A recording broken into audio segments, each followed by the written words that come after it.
Greetings, Pastor Velcro back with another in the Bible Survey series. This is the 12 books of history, and we're going to try and cover it probably 45 minutes. Without any other preliminary, I'm just going to say that this series was written to be a class, so it has a quiz. I'd encourage you to try and do the quiz, pause the video, and see how you do. It will show you how much you know or don't know. I find it a good teaching tool, and like most teachers, I am accustomed to people not doing the quiz. So, who wrote the books of history? I can name off 6 authors. How many can you name? When were the books of history written? What time frame do they cover? Interesting question. List the books of history. There's 12. Can you do them in order? Trick question, but who was the second king of Israel? Trick question. And what events did the books of history cover?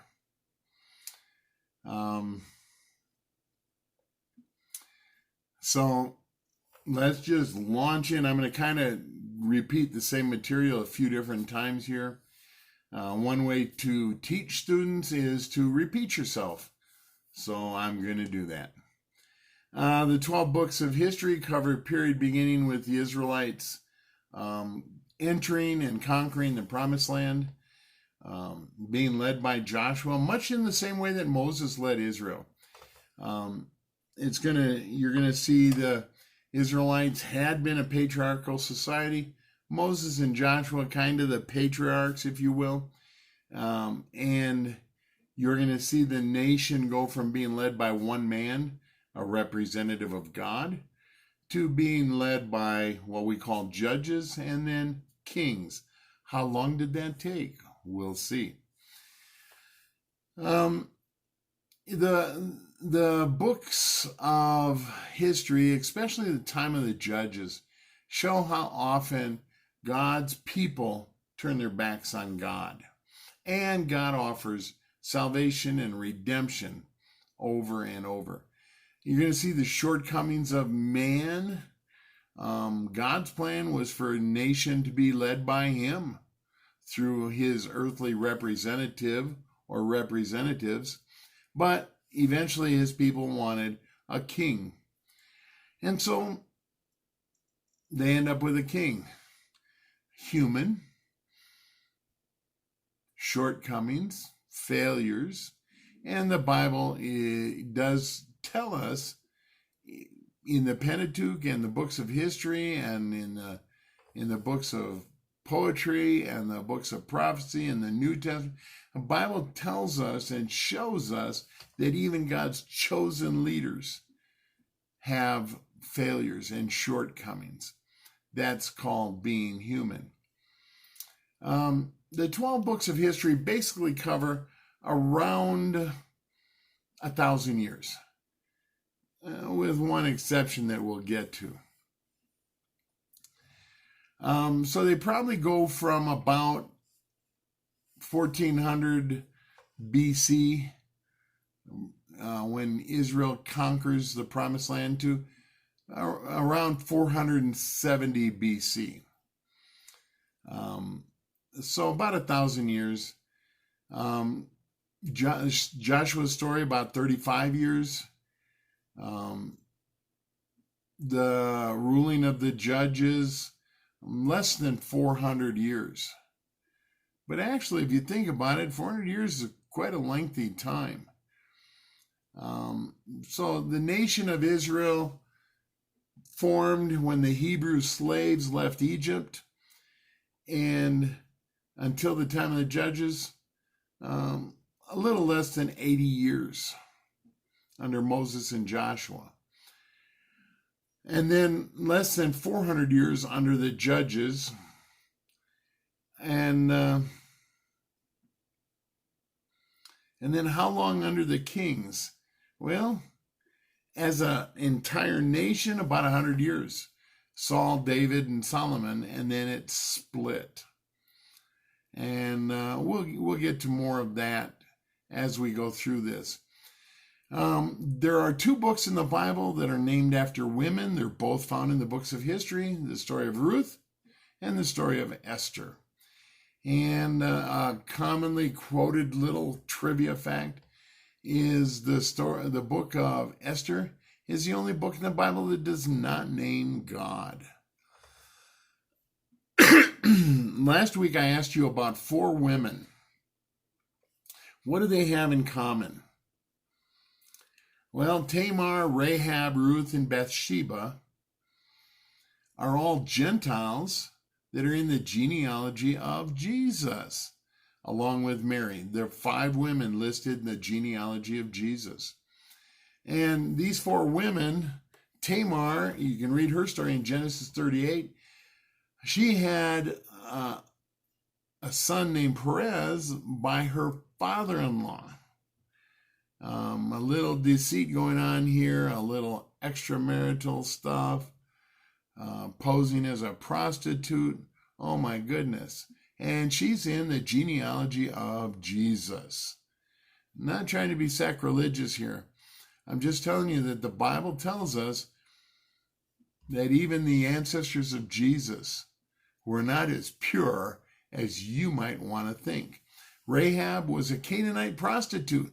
She's in the genealogy of Jesus. You can read her story in Joshua chapter 2. She had a son, Boaz, by a man named Salmon.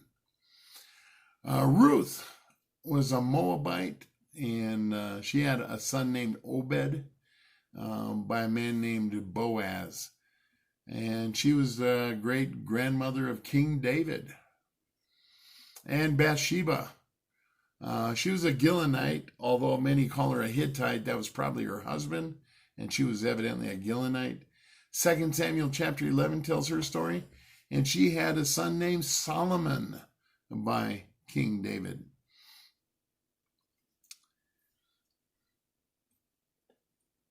So Joshua tells us the story of conquering of the promised land led by Joshua. The Israelites were rather successful, but not a lot of battles, but they didn't totally wipe out the land like God told them to. It's going to hurt them in the long run. The book of Joshua ends with, and the land had rest from war. Judges, they were typically political or military leaders, often just ruling one tribe or one small region. In the book of Judges, the Israelites are not very unified. So less than 100 years in as a nation, and they're already not very unified. Wasn't unusual in cultures in that day. And the story of Judges continually brings up worship of Baal and other failures that resulted from intermingling with the people of the promised land. The end of the book of Judges finishes with, and every man did what was right in their own eyes. Not a good thing. The different judges, there were many. We have just 14, sort of 15 listed in the book of Judges. You can go read their stories for them yourself. Most of the judges ruled, 4 of them ruled less than 10 years, and ruled is a relative term. They were more like the old man or the leader type that people went to. The longest one was Ehud, who was a judge for 80 years. We had 3 of them that were 40 years, and the rest were all, like 23, 22, 20, 10, 8, 7, 6, 3, 10, a couple of them.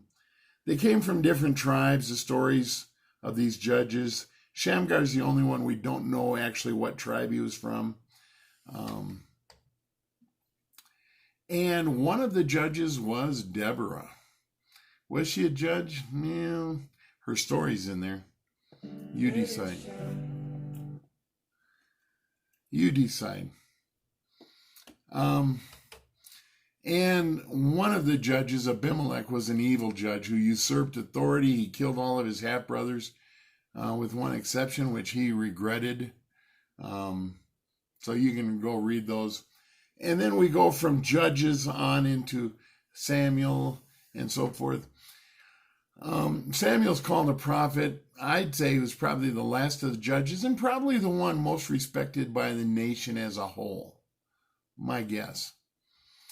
So the book of Ruth occurs during the time of the judges, and it demonstrates the importance of both family and land. Elimelech and his wife Naomi leave Israel. They go to Moab, which was south and across the Jordan. And Elimelech's sons marry Moabite women. Elimelech dies, his sons die. Naomi's left in Moab with her 2 daughters-in-law, and when a woman married, she became part of her husband's family. But Naomi says to her daughters-in-law, "You're both young, still pretty. Why don't you stay here among your people, remarry, have children?" And one of the daughters reluctantly and with tears says goodbye, and she stays. But Ruth says, "Where you go, I will go. Your God will be my God, your people, my people." And today we quote that at weddings, and yet it wasn't a marriage thing. It was a daughter-in-law to her mother-in-law. Interesting. It's a good story. And when Naomi and Ruth get back to Israel, Ruth ends up marrying Boaz. First and Second Samuel, First and Second Kings, First and Second Chronicles. Originally, those were 3 books, and Septuagint translators split them into 6 books. And even before that, and in some Bibles today, not the ones most Protestants use, not even most Catholics, frankly, but the First and Second Samuel were once called First and Second Kings, and then what we call First and Second Kings were called Third and Fourth Kings. They tell one story. The story of Samuel, King Saul, David, and Solomon, and then Judah and Israel split. Stories of the prophets and separate kingdoms that continue, and then just the kingdom of Judah at the end. So let's go into more detail. First Samuel records how Israel went from being ruled by judges to being ruled by a king. That was not God's plan. It's primarily the story of King Saul and the beginnings of King David. And no, he did not get anointed by Samuel to become king and presto changeo, he was king. He went through many years of hardships and struggle to become the king of Israel. First Samuel gives us the story of Samuel and then Saul. It puts more emphasis on God's calling of Samuel than it does on Saul's heritage. Do you even know what tribe Saul was from? That could have been a good trivia question. When Saul did not obey God, God said, "I'm not even going to let your son rule. I'm going to get somebody else." And then he designates David. And eventually David is called by God a man after my own heart. And he says, "Your descendants will rule forever." A prophecy of Jesus. So we see all of that. 2 Samuel, the story of David and his failures, but his leading of Israel. First and Second Kings tell us about the building of the temple. King Solomon, Holy Spirit descends upon the temple at dedication time. Solomon has a great prayer. It also tells in First Kings about the division of Israel when Solomon dies. Second Kings is a record of Israel and Judah, and then Israel falls and Judah remains. So when Jesus says a kingdom divided against itself cannot stand, the Israelites knew what he meant. No doubt their teachers, elders, parents had taught that lesson for hundreds of years, because basically the division came. You have 400 years of judges, you have 100 years of a united kingdom, and roughly as less than 600 years as a nation, Israel splits. And the nation Israel lasts about 200 years. The nation of Judah, less than 400. And that's the story in a nutshell. First Chronicles, by the way, actually goes back to Adam and gives you a 9-chapter summary of mankind from Adam to King Saul. You thought I condensed things down? He did a whole lot more. Interesting reading. Also, as you read about King David, for instance, in First Chronicles, you can go back and read 2 Samuel and King David at the same time. Same with First Kings and King Solomon is 2 Chronicles. Chronicles gives us a more idealized view from, at least from a religious perspective. They're written with a different style, so it's interesting to read them and study the two books together. Like I say, 2 Samuel, 1 Chronicles, and 1 Kings and 2 Chronicles.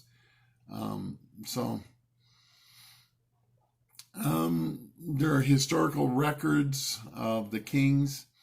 Ezra and Nehemiah follow the books of Chronicles, and some of the ancient works define them as one book, the book of Ezra. They actually weren't split until almost 200 years after Christ by a man named Origen. Ezra and Nehemiah. Ezra came back from the Babylonian captivity, got blessing of the Babylonian king to rebuild the temple of Jerusalem. Whereas Nehemiah, about 13 years later, comes back to rebuild the walls of Jerusalem. Temple, spiritual walls, physical protection. The Jews call this the period of restoration.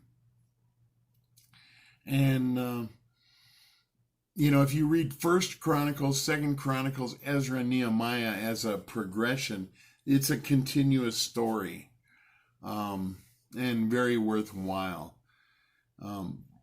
Ezra and Nehemiah, roughly 70 years after Judah is taken captive into Babylon. The book Esther is the story of a lady who's named Queen. It occurs during the reign of Xerxes, and it provides the basis for the holiday the Jews call Purim, and where Esther actually saves Jews. It probably occurred before Ezra, the story of Ezra. Very interesting. So I've got a breakdown here of every single king of Israel and Judah and how long they served and so forth. Some went just 2 days, 7 days. No, 7 days is the shortest, 1 month, 6 months. Some served as kings for 30, 40 years, some much less. Some were good kings, some were bad. Trying to keep things in perspective throughout all of this, we have the first Egyptian pyramid was built roughly 700 years before the time of Abraham. Stonehenge was completed probably before the Israelites left Egypt, when they were still called the Hebrews. The Trojan War, famous Greek war, probably occurred during the time of the judges. During King David's time was when Chinese civilization was really taking over that part of the world. The Olmec civilization was ruling in Mexico. During Solomon's time was when Homer wrote the Iliad and the Odyssey. Before Assyria captured most of the 10 northern tribes, or a lot of them, and took them back in captivity, that's when Rome was founded, about 753 BC. The Assyrian Empire, about 100 years after they took the northern tribes into captivity, their rule was ended by Babylon, 612 BC. And so about 20 years later, plus or minus a little, is when Babylon captured Jerusalem, took a lot of Judaites into captivity. The great Persian Empire began in 539 BC. That's after Israel was no longer a nation. Judah was no longer governing themselves. 483 years before Christ was the death of Buddha, and 479 years before Christ was the death of Confucius. They came about during this time at the tail end of the books of the history of Israel. It was during that time also, right about the time Ezra and Nehemiah and Second Chronicles, right when all those stories are ending, that's when you had Persia invading Greece, Xerxes. Xerxes is when the book of Esther was written. That's when they invaded, and they had the Spartans at Thermopylae defending Greece, and that great story. That was 480 BC. And after the 12 books of history, you have Philip of Macedonia and then Alexander the Great building the great Greek Empire in roughly 330 or a little before BC. So Alexander the Great Greek Empire, the last book of the Old Testament, we haven't gotten there yet, was written in 400 BC. The great Greek Empire was after the Old Testament was done. A little bit of cultural information I've shared before, some cultural stuff. When the Bible says somebody was naked, it probably does not mean without clothing. It probably means they were just wearing their undergarments, usually a lightweight robe type, not the heavier ones. And the reason they wore those heavy robes in the Middle East is because it protected them from the sun beating down through lightweight garments. And as any biker can tell you, that at 92 degrees and above, wind blowing on you actually pushes heat into your body. Wear clothing in the hot weather if it's windy. And that includes in the desert, and you want the protection from the sun. So naked would be wearing something that provides no protection. Cursing. Cursing a relative was often considered a greater insult than directly cursing somebody. 50 years ago, 70 years ago in America, if somebody said your mama wears combat boots, that was an insult, saying she's not a lady. And there have been many different subcultures in America where people curse your mother with, saying something bad about her. And that's actually considered a curse on you. We're not talking about cursing as in using naughty words. We're talking about, saying something bad about you or often a relative.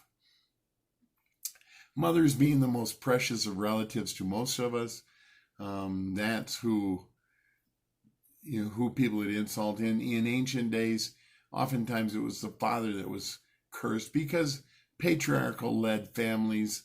Even if the nation wasn't patriarchal-led, fathers were still very, very important and respected. Speaking of respect, if you shave off half of a man's beard or the whole beard, that was disrespect. It was an insult. And you'll see that where they shaved off beards. Because the beard, you don't grow this overnight. It's a sign of age and therefore respect. Ancient cultures often had places of asylum. If you committed a crime against somebody's family and they wanted to take revenge, there was no police to protect you. So you could run to a temple in some cultures, or in Jerusalem when they set up the promised land. There were cities of Levites that were called cities of asylum, and you could go there and seek refuge. And I mentioned before, and I'll say it again, name changes. Names changed based on significant events. Didn't happen to most people, but sometimes it did. So as we look forward in next week, we're going to go into the books of poetry, and then we're going to talk about, for 2 weeks, we're going to talk about the prophets. Keep in mind the timetables I've just given you. We're going to be comparing them for the future lessons in the Old Testament. Okay, for the quiz today, did you get it all? Who wrote the books of history? Well, I can say Joshua, Samuel, Nehemiah, Esther. Did you know Jeremiah might have written some of that? And the book of Esther is probably written by Mordecai. Did I say Esther? I meant Ezra. Ezra, Nehemiah, Joshua, Samuel. Jeremiah probably, and Mordecai probably wrote the book of Esther. When were they written?